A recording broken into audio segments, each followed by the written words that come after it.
Hi hello అండి, welcome to our channel. నేను టమాటా రసం చేసుకుంటున్నాను. దీనికోసం ఎండుమిరపకాయలు, మెంతులు, ఆవాలు వేసుకుని పోపు వేసుకుని ఇంగు కూడా వేసుకున్నాను. అలాగే ఒక టమాటాని, 3 పచ్చిమిరపకాయలు, ఉప్పు, పసుపు వేసుకుని ప్యూరీలాగా మిక్సీలో ఆడుకున్నానండి. ఈ పోపు వేగిన తర్వాత కొద్దిగా కరివేపాకు వేసుకుంటాను.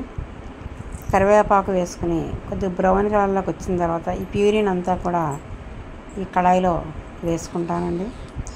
మనకి ఎంతైతే రసం కావాలనుకుంటున్నామో అంత వాటర్ని కడాయిలో వేసుకోవాలి. ఈ ప్యూరీ అంతా కూడా కొంచెం పచ్చివాసన పోతే సరిపోతుంది, ఎందుకంటే మళ్ళీ తర్వాత ఇలాగా ఉడుకుతుంది కాబట్టి పచ్చివాసన పోతే సరిపోతుంది. అలా అయిపోయిన తర్వాత అలాగే నేను చింతపండు బదులుగా 2 నిమ్మకాయలు రసాన్ని తీసి ఉంచుకున్నానండి. ఆ రసాన్ని వాటర్లో వేసుకుంటాను. దీనికి సరిపడా మళ్ళీ మనం సాల్ట్ని వేసుకోవాలండి. సాల్ట్ వేసుకుంటే సరిపోతుంది, పసుపు అయితే అవసరం లేదు. మిరియం పొడి కూడా వేసుకోవాలి. ఇది చల్లని కాలాల్లోనూ అలాగే పిల్లలకు కొంచెం జలుబు చేసినప్పుడు ఇదంతా చాలా టేస్టీగా ఉంటుంది. వాళ్ళకు కూడా చాలా ఉపయోగపడుతుందండి, బాగుంటుంది. ప్రతి ఒక్కరూ లైక్ చేయండి. మూత పెట్టుకుంటున్నాను చూడండి.